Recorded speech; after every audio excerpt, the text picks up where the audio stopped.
Brains, women's brains. Women's brains think, give, give, give, give, give, give, give, give, give. They just love to give. They're happiest when they're giving. You get a bunch of women together and they're all giving to each other. Oh, I love your hair. I love your shoes. I love your outfit. Oh, they just love it. Now, men's brains are a little different. Men's brains think, take, take, take, take, take, take, take, take, take, take, take, take, take, take, take, take.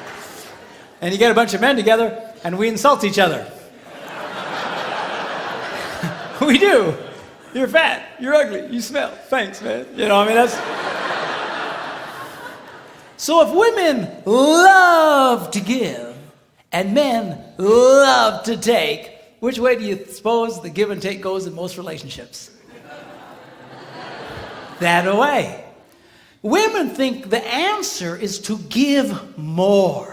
If they give more, it will inspire him to give back. Ain't gonna happen. All right?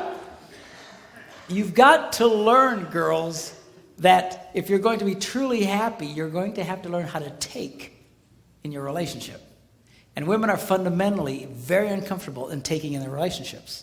They just love to give, give, give, give, give, give, give. But you'll give yourselves to death. A lot of you just burn yourselves out. It's not unusual to have a woman and her husband come into my office and, you know, she's been married, they've been married for 25 years, and she says, I've given to that man.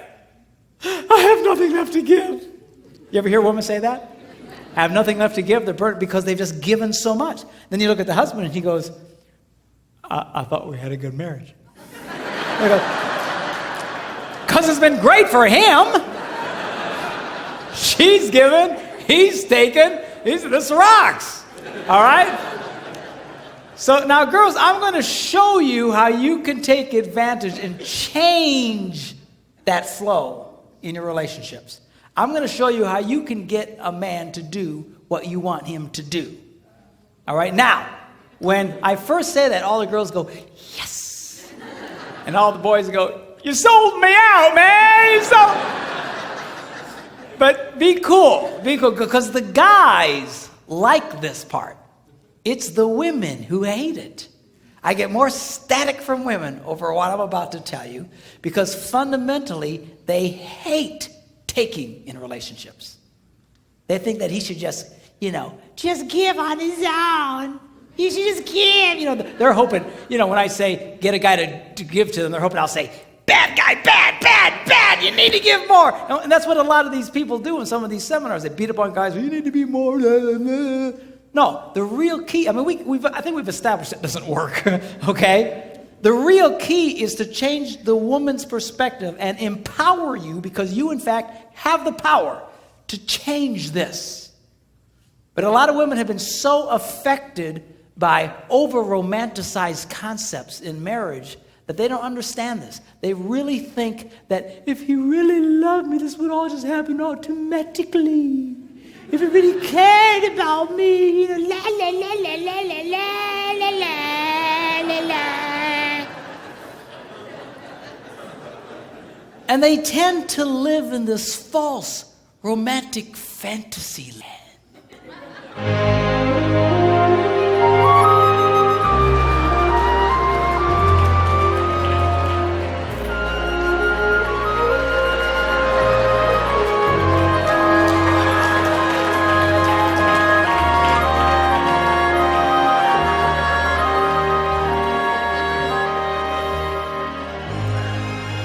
Somewhere over the rainbow, way up high,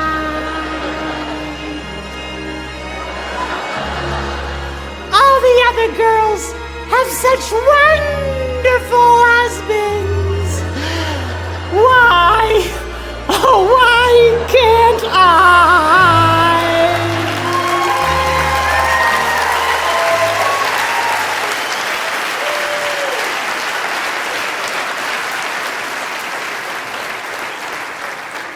Girls, you can either sit around with your hearts broken all the time, or you can do something about it. And I'm going to show you what you can do. 4 simple steps, how you can change this dynamic of give and take in your relationships. Okay, y'all ready? Here we go. Number one, how to get a man to do what you want him to do. Number one, you need to ask him more than once.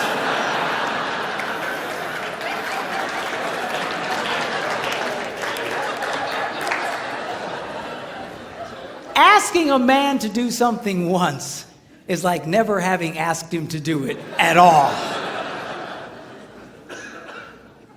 Say, why is that? Why is that? Why is it? Men are always in such a take mode. We're constantly take. We compete taking. We're in business taking. We're just take. We're just in this take mode. And all of a sudden, his wife will say to him, honey, will you do such and such for me? And his left brain says to his right brain, you hear something?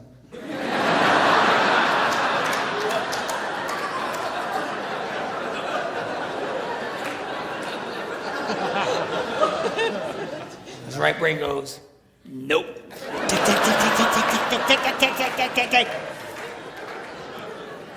It takes more than once to get through to the boy. Now, a lot of women, they think that, that their husband, they're holding out on him. That we are sitting there intentionally not doing what he asked us to do, just because we're full of hate. But I promise you, when you asked it, it went in one ear, spun around his nothing box, and shot out the other one. And he doesn't remember jack about what you said. Now, when I was first studying this, I thought, this can't possibly be true. This has got to be inaccurate, because I'm married to a woman who has no problem asking me more than once. She said, honey, will you do such and such for me? I go, no. Come on, sweetheart, do this for me. No. Says, come on. She's got the thing, she pats my cheeks. You're such a good husband. Do this thing for me. Okay, then I do it. So when I was first reading this, that they were saying women only like to ask one time, I thought that can't possibly be true. And I remember I was in a church in Green Bay, Wisconsin at the time. I was one of several pastors at a large church there. And I before service started, I thought, I'm going to ask some ladies, because this can't possibly be right. So I quick came up to a lady. I said, let me ask you a question. She said, yeah. I said, do you have a hard time getting your husband to do stuff for you? She goes, Pastor, you have no idea. She says, I asked that man to paint the ceiling. That was back in October. It's March. He doesn't do it. He walks in every day. Just she's just getting mad. Tell me about it, okay? And I said, okay. I get it. But let me ask you a question. Because remember, I want to prove what I just been reading wrong. I said, let me ask you a question. How many times did you ask him to do it? And she stared at me like a dog at a new dish.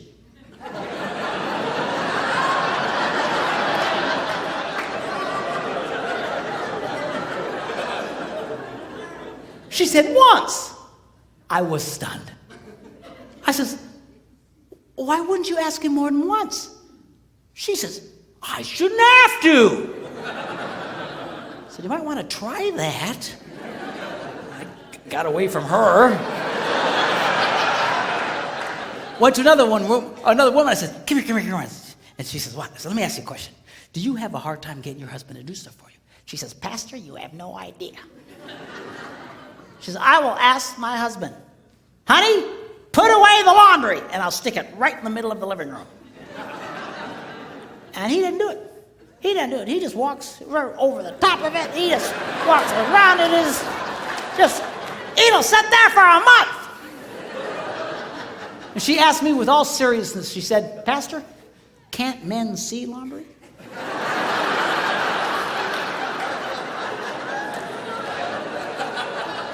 I said, yeah, we can see it. Just doesn't mean a whole lot to us.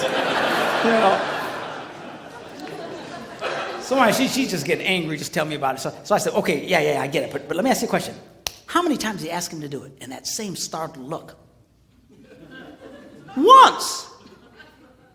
I was amazed. I said, once? Why wouldn't you ask more than once? I shouldn't have to. Time was running out, church was going to start, and I grabbed another lady real quick. I said, come here. She says, what? She said, do you have a hard time getting your husband to do stuff for you? She says, Pastor, you have no... Apparently I'm a complete idiot because I have no ideas. But, you have no idea. And she goes on to start living out the horrible transgressions of her idiot husband. And I asked the same question. Okay. But how many times did you ask him to do it? Once. I said, why? Why wouldn't you ask more than once? She said, I shouldn't have to. Ladies, are you listening to me? You have to.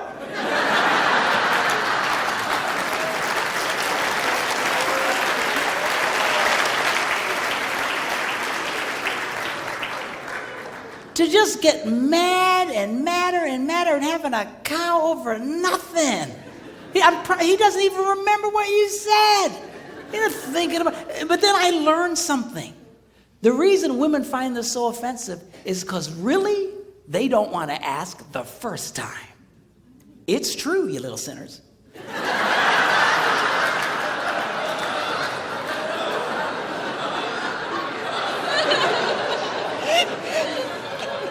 Because over the rainbow, if he really loved me, I wouldn't have to ask. I'm like, oh, come on. Just ask him again. Ask him again. What's the big crime here? You know what it is you resent the fact that he's resistant to do it, because not only do you want him to do it, you want him to want to do it. You do.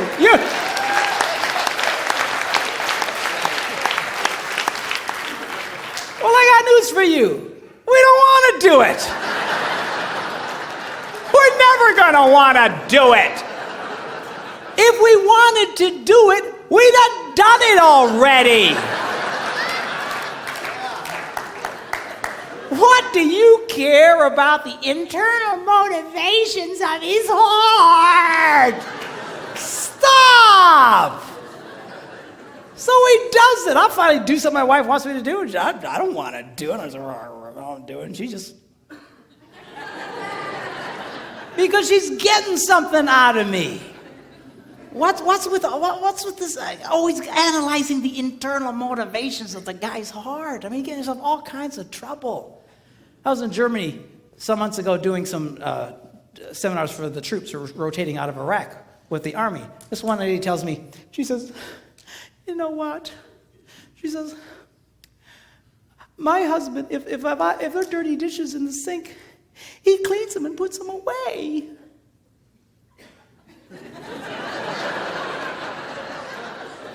I go, yes, and? She said, well, I asked him, why do you do that? And he said, because I hate dirty dishes. And she started crying. I said, lady, most women think they died and went to heaven if their husbands. Yeah, but I wanted him to say, well, I do it because I love you.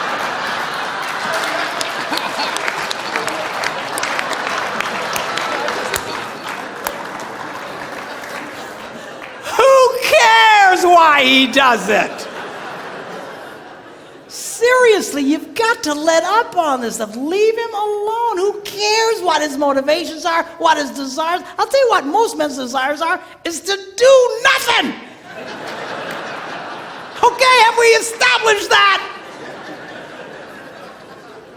So get him doing stuff for you. Who cares why he wants to do it in his heart?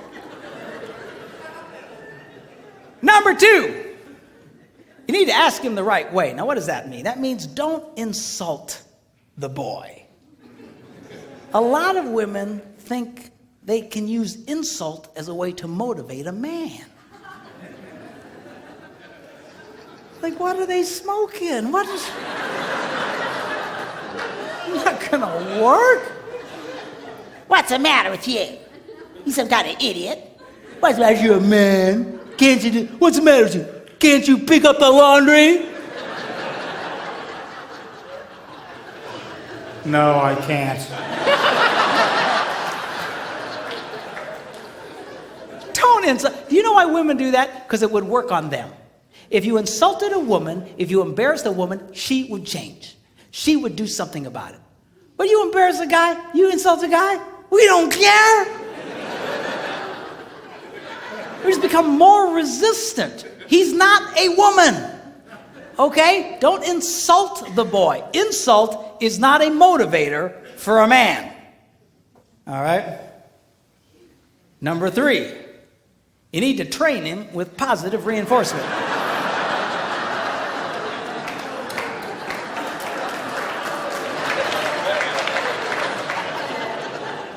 What does that mean? Well, training a man is kind of like training a chimpanzee.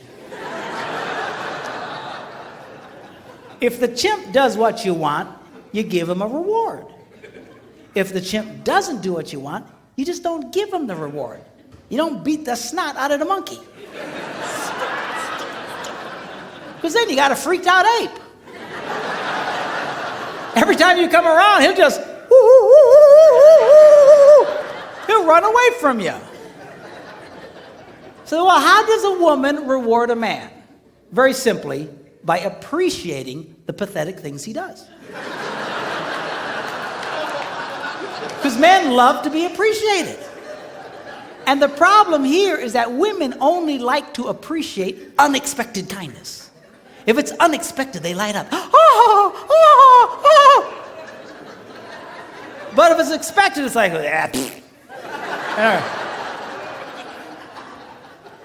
You know, seriously, I mean, that's, in the beginning of your relationship, that's how he got you to fall in love with you in the first place.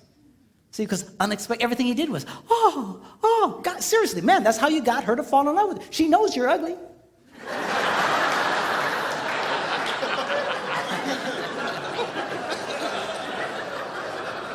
How do you think you got such a beautiful woman like that?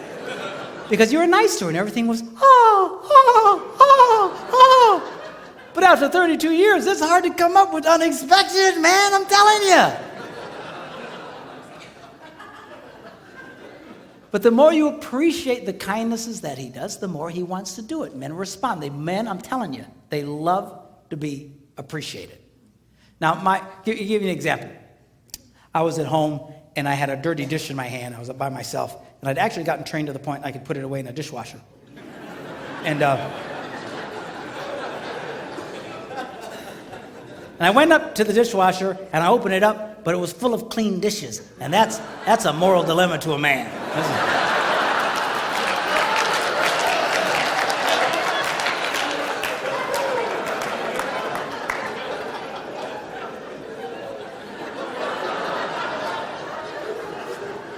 So it finally dawns on my little brain, empty the dishwasher. So without being asked, I emptied the dishwasher and I put everything away. And then, of course, I stick around because I want to see what happens. Why? Because I love to be appreciated. So my wife comes home. She's la, la, la, la, la, la, la, la. She goes over to the dishwasher and goes, you emptied the dishes. And she goes, you're such a good husband. and I eat it up.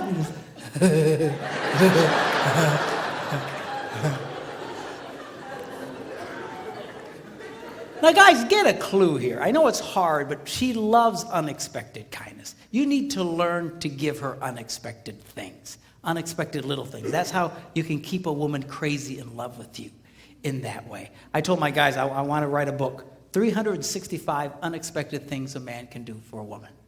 And I thought about it, and I went, 52 unexpected things. We're going to do that every day. You know, what was I thinking? You know.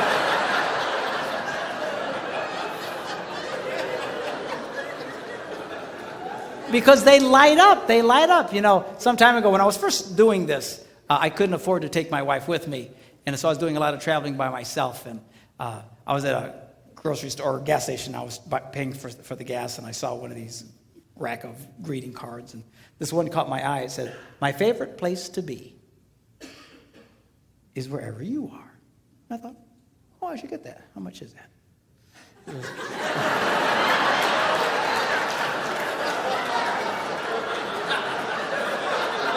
Do you hear these women? And the minute I did, you ruined it! You just ruined it! What was the motive of your heart? You know. I just wanted to see how much it was, that's all. So Something wrong with y'all. Anyway, so $1.50. I went, okay, $1.50. I can do that. So I paid $1.50 and I signed it. I took it home and I put it in the kitchen. I want to stick around and see what happens. And she eventually comes in and la la la la la la la la, and all of a sudden she goes, a card. And she opens it up and it says, my favorite place to be is wherever you are. I got to tell you, boys, it was the best $50 I ever spent in my life.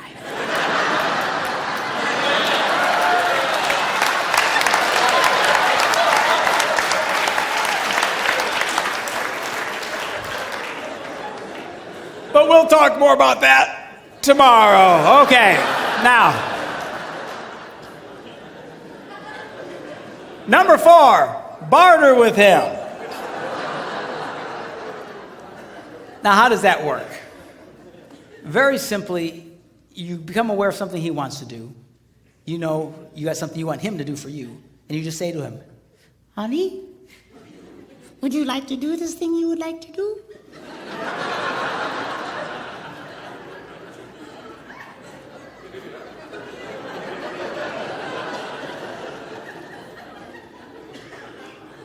Yeah. Well, do this for me, and you can do that. What's the catch? There's no catch. So now he's doing it. It's a trade out. It's just, so guys like this thing because we know what the rules are. And men are used to bartering. That's why we do what we do in life. That's why we go out and work. I got to promise you, if they didn't pay us, we probably wouldn't do it. I don't care how much you like your job. If they didn't give you the cash, I don't think you do the job. It's all part of the bartering system. Men like that. Okay? Now, the strongest bartering tool a woman has, we'll talk about tomorrow.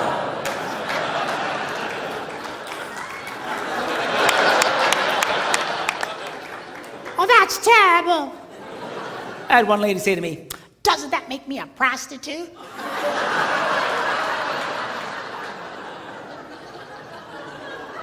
I said, he's your husband, for crying out loud. Women have no idea the power they held over us.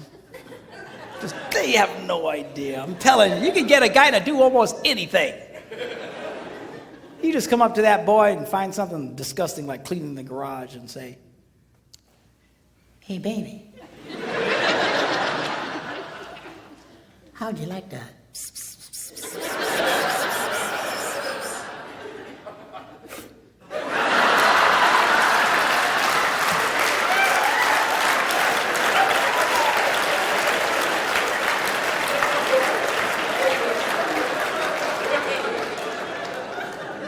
Why, yes, I would. Well, I'll tell you what. You go clean the garage and then come and find me. Man, you got yourself a motivated boy.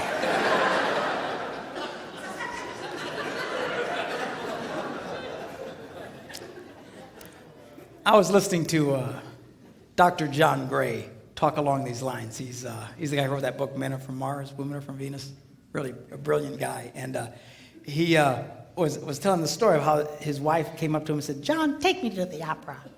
And he said, I don't go to the opera. Hate stupid opera. Dress up like a penguin and go out there. And right there, a lot of you girls would have just went, I think I'll eat worms and die. She didn't. She knew about this stuff. She just asked him again later. Hey, John. Yeah? Take me to the opera. No. John. Yeah? Take me to the opera. Okay. So now she's a happy girl. Now he's all dressed up like a penguin, taking her to the opera, and right there a lot of you girls would go, where's my stupid husband to take me to the opera? You got such seriously, a lot of you girls, you envy other women's husbands because they're always doing things. But you don't understand. Women who get their husbands doing this stuff know exactly what I'm talking about. They do this all the time. You sit there with your heart broken because he won't do these things. You think he should just cosmically do them on his own. I mean, somewhere for the rainbow. So he takes her to the opera, endures this mind-numbing experience.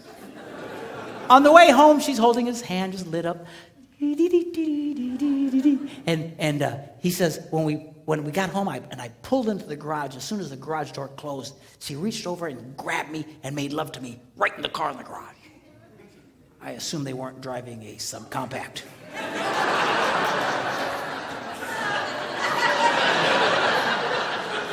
You figure it out. But anyway. So anyway, the next morning he gets up early and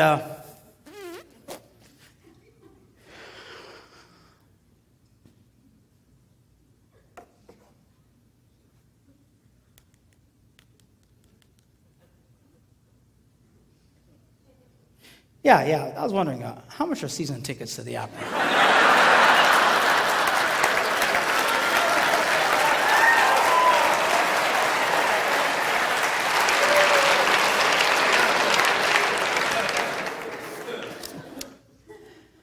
Men's brains, women's brains. Women's brains, they don't think very highly of themselves.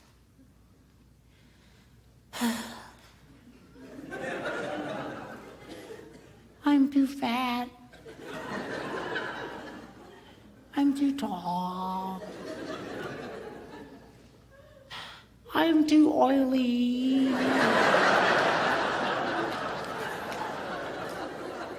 La, la, la, la, la. Now, men's brains, we think very highly of ourselves. We love us. Just ask, we'll tell you. All you got to do is point a camera at a bunch of women and watch them freak. Oh, turn it off, sanctuary! I'm a hideous monster!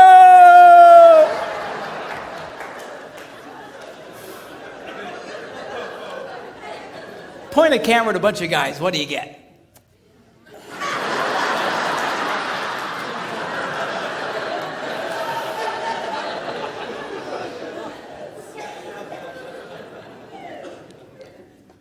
You ever watch a woman walk by a bunch of mirrors in a mall?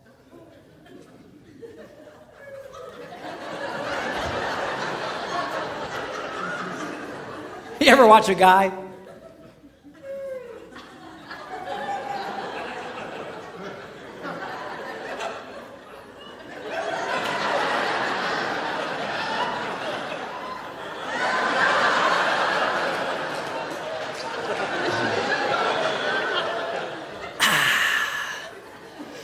Still got it.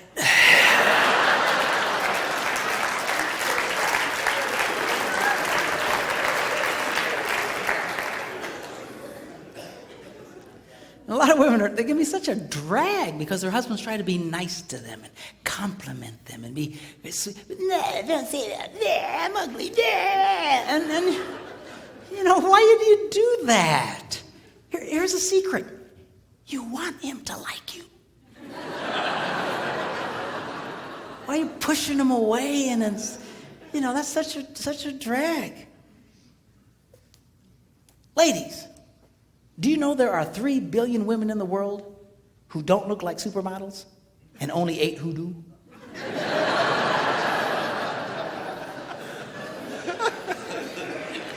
Are you seeing a pattern there? Do you know Marilyn Monroe wore a size 14? Not too many guys going, oh, I don't know, she's a little chubby, I think, for me.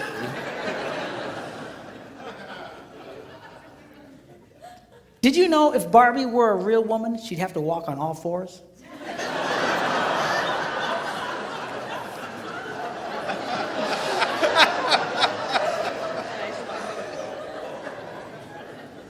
Explain it to her later, okay? I don't understand. Okay. Do you know the models in magazines, they're airbrushed? Do you know what that means? That means even those women don't look like those women. You're constantly staring at these pictures, comparing yourself to these perfect women. Man, I'd get depressed too. Man, my wife would buy one of those women's magazines. They're like this thick. It's like an encyclopedia. 98% of it are just ads. Pictures of other women. Beautiful, gorgeous, airbrushed women.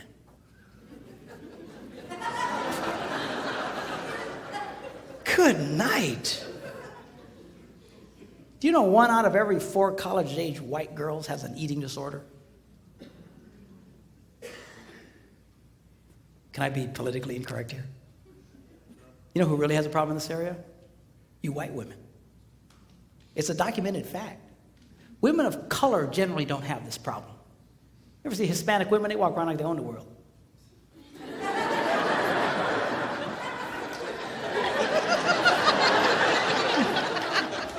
Black women, they carry themselves. What are you looking at?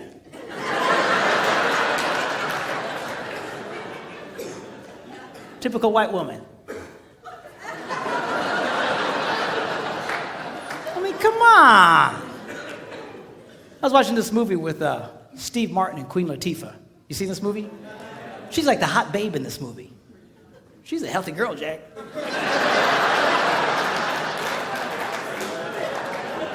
She's all over the place. But you know what? She came across as very sexy in that movie. You know why? Girls, men are not looking for perfect women. You know what's attractive to a man? A confident woman. When women carry themselves in a confident way like that, it's very attractive to a man. And you just be who you are. Just carry yourself with confidence. So you're not perfect. So what? Nobody's perfect. Even the perfect women aren't perfect. Now, tomorrow, I'm going to be sharing with you when we do our little talk about sex. I'm going to be reading from one of the most amazing books. It's one of the most ancient books about sex. And it's in the Bible. It's called the Song of Songs, or the Song of Solomon. And it's a very sexual book. A lot of people miss it because they're very poetic. They talk about pomegranates in bloom and secret gardens. And people go, man, these people sure are into gardening. What's the deal here? You know, just... No, it's not gardening, okay? It's about sex. We're going to look at that tomorrow. But tonight, I want to just take a quick look at halfway through this book. He describes this woman that he's absolutely crazy about. I want you to see his description of her. He says this. He says, how beautiful your sandaled feet, O prince's daughter. So apparently she had great feet.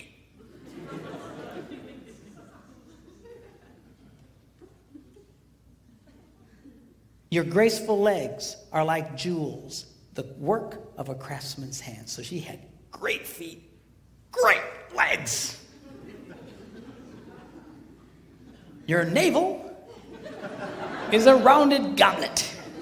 So she's got great feet, great legs, but she's got an outie.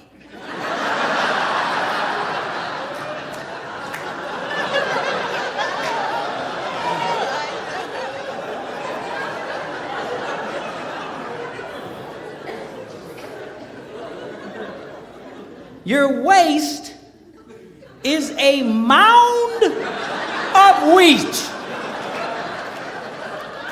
So she's got great feet, great legs, outie, and a potbelly thing happening.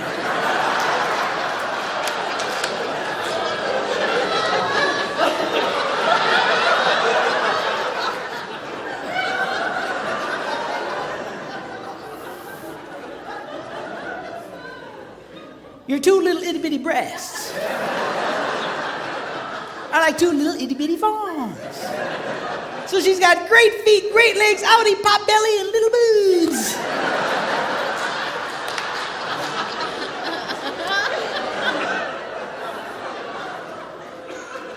Your neck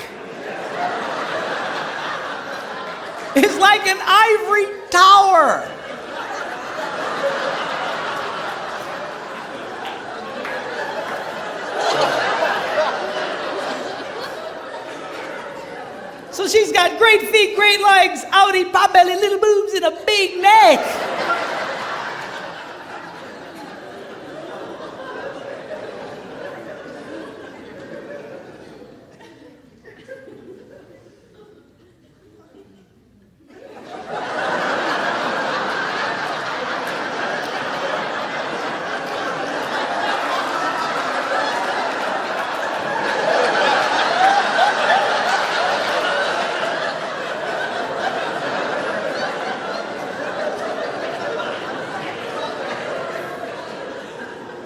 Your nose is like the Tower of Lebanon. In fact, I think they can see it from Lebanon. So she's got great feet, great legs, outie, pot belly, little boobs, big neck, and a huge snaz.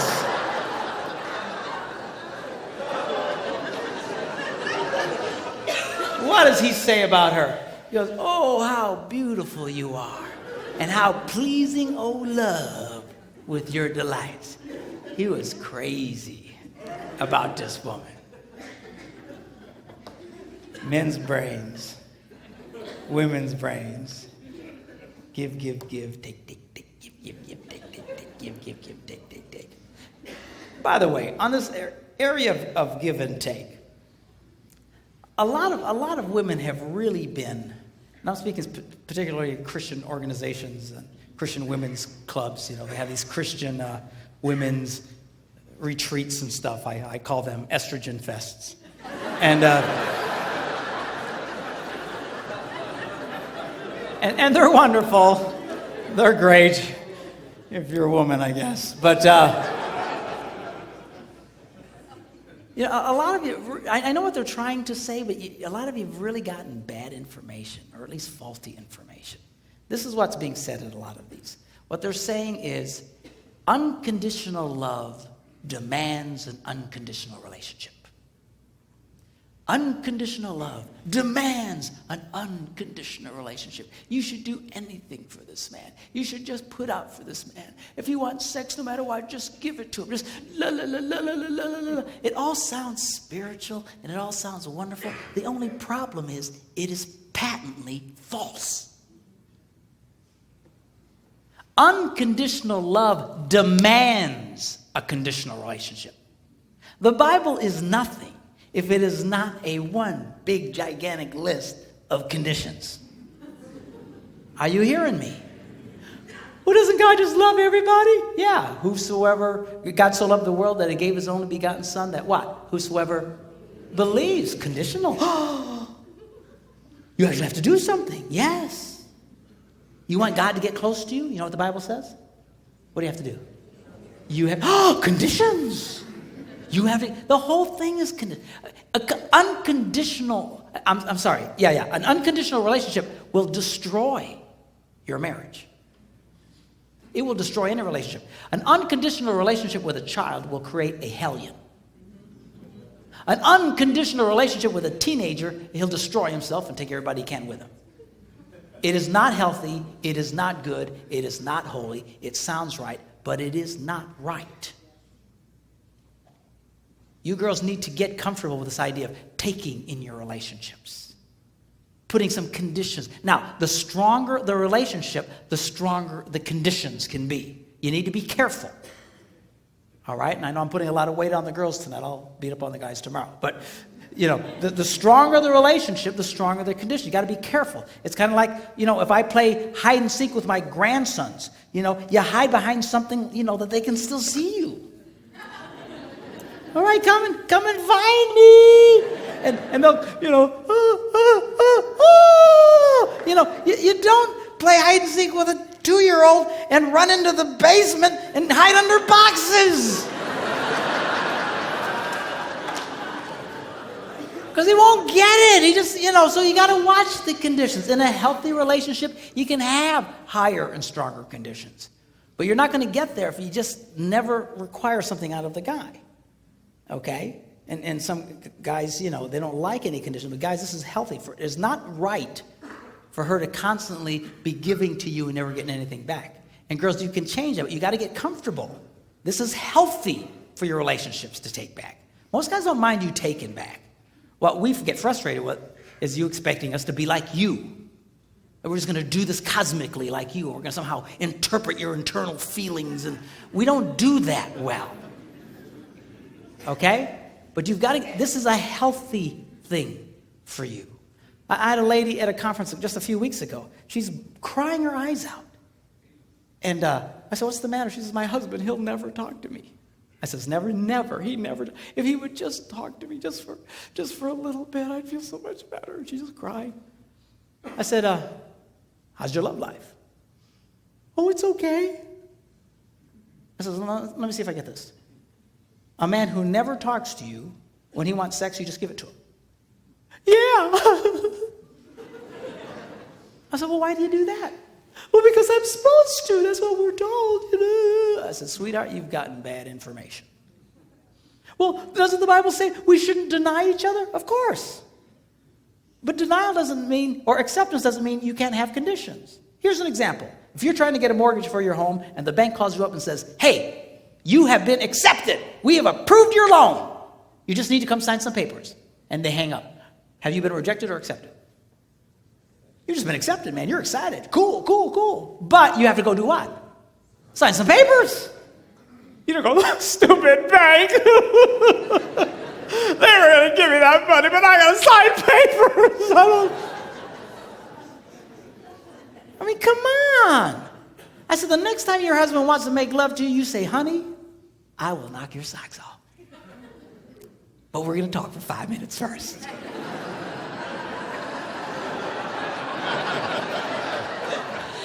That's fine. That's healthy. You can do that? Yeah, you can do that. And most guys don't mind. Again, get us in that position. Start taking back from us. But again, you got to be careful. If your relationship's real weak, you can't be demanding real heavy things. The stronger the relationship, the tougher you can be. Men's brains, women's brains. In closing, I want to talk to you about how men's brains and women's brains are portrayed in movies. You have guy flicks and you have chick flicks. Now, a guy flick is only a guy flick as long as somebody is dying.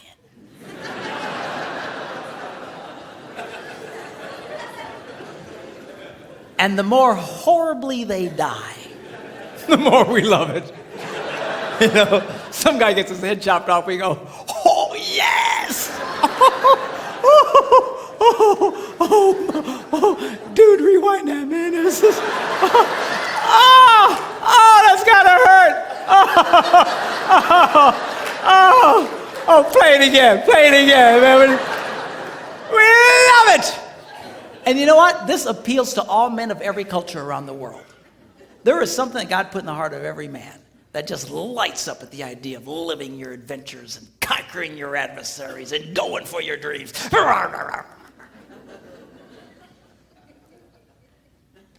You see it even in the smallest of boys, you girls that have little boys, you know what I'm talking about. They're always doing something dangerous.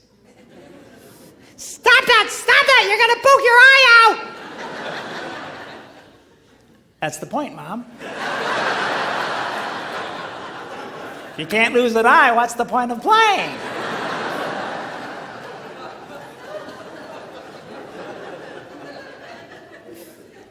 It wasn't a woman who invented football. And we like that. There's something just blesses the heart of a man when he watches one man kick another man's butt. Yeah! Light up on the inside. Just we love it! I believe God put that in. I'll tell you what, you can't possibly read the Bible and not see that God is a first-class, number 1, grade A butt kicker. Not a chance. Even at the end of the Bible, it says someday Jesus is going to come back and he's going to be riding on a white horse and his robes are going to be dipped in the sweetest perfume that he got from Bath and Body Works. Is that what it says? No. Robes are going to be dipped in what? Blood. And all the men go, oh, shit.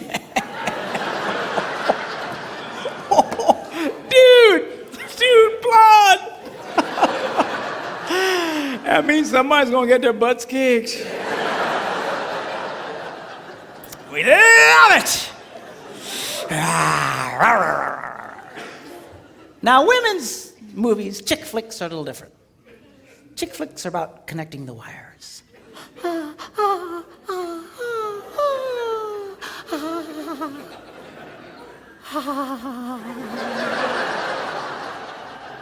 You know, a chick flick can be 2.5 hours of 4 women sitting around a kitchen table talking.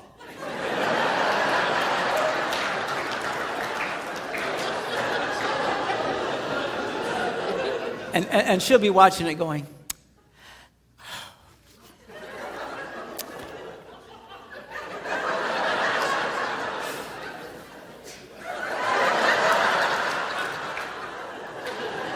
and her husband's watching it with her going, I want to kill myself. This is stupid movies. But she just loves it. And these movies, they appeal to all women of every culture in the world. Why? There's something God put in the heart of every woman that says, connect the wires, connect the wires. It's all about relationships. It's the relationships. One of the reasons why married men make more money than single men is that married men become more skilled in their relationships and become more successful in life. They become more valuable to their employers. Because when a man marries a woman, he's marrying a handbook on relationships. It's true. It's absolutely true. Single men remain as they came into the world, clueless.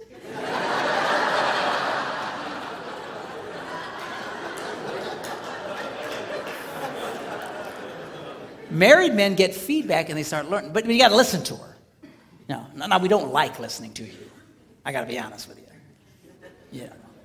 I'll come up with some great plan and my wife will say, better not do that. Oh, woman, what are you talking about? I'm telling you, it's a bad idea.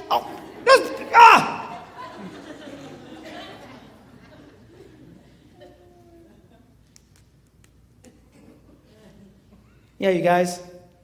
Yeah, we better not do that. Yeah. I just feel it in my spirit.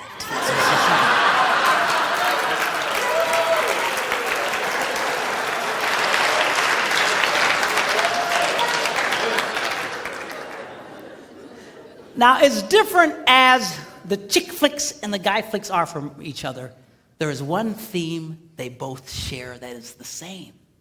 And that is this. The hero always goes back for the girl. You see it in the guy flicks, man. They're just fighting their battles and they're on the edge of victory. And suddenly the hero starts to pull back and his men say, where you going? And he says, going without me, boys. Ugh, I got something I gotta do.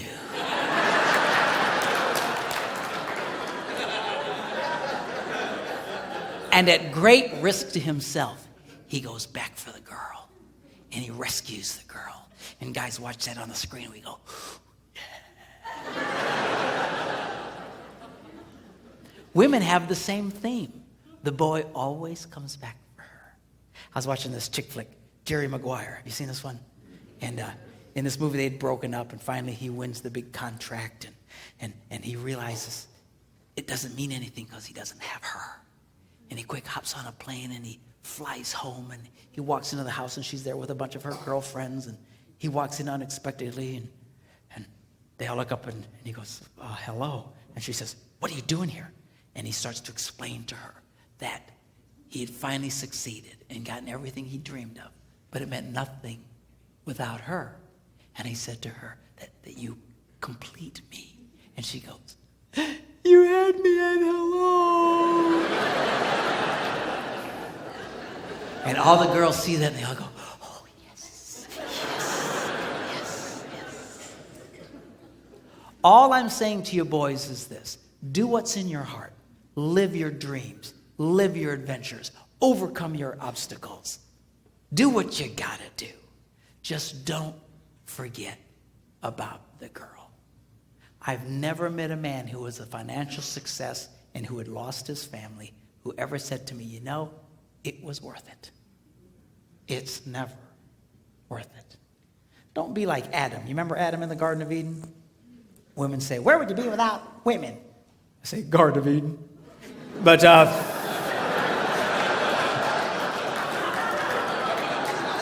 it's just a joke. I know it's not fair. Really, Adam's job was to guard the garden, to take care of the garden. He fell down on the job. When that serpent came around, he should have kicked that thing out on its butt. I don't know if serpents had butts. But they don't now. When God takes care of you, man, I'm telling you, lose your butt altogether.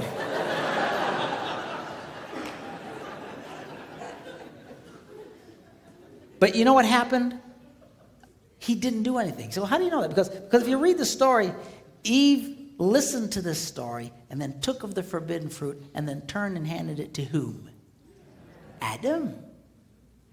She didn't have to go running through the jungle going, Adam! Where you at, boy? I know you're here. He was right there the whole time. He said nothing. He did nothing. Do you know why? Because he was a coward. He was a coward and the father of cowards. Of men who claim to be men, but they're no more men than the man in the moon. They are spineless jellyfish, impersonators, who are afraid to engage their wives, afraid to engage their children. You, sir, are no man. Don't be like that, Adam. You need to be like the second Adam. You see, the Bible refers to Jesus Christ as the second Adam. The first Adam messed everything up. The second Adam set everything straight. And at great cost to himself, he came back for the girl. He came back for you and for me. That is a man. You need to be like that. Live your adventures, yes. Go for your dreams, yes. Overcome your obstacles, yes, yes, yes. Just don't forget about the girl. Don't get so caught up in your puking little life you forget about her. You start working too late at some point, you just stand up and start heading for the door. All the guys will say, hey, where are you going? Just say, go on without me, boys. I got something I gotta do.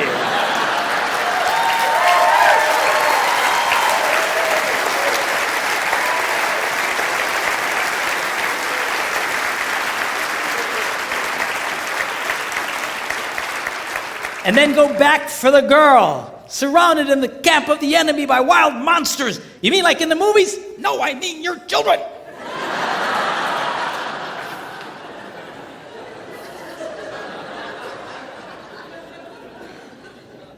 All I'm saying to you is do what's in your heart. It's in the heart of every man here, and it's in the heart of every woman here. Don't forget about her. Don't neglect her. Do what you need to do, but make sure that you go back for the girl. Are you glad you came tonight?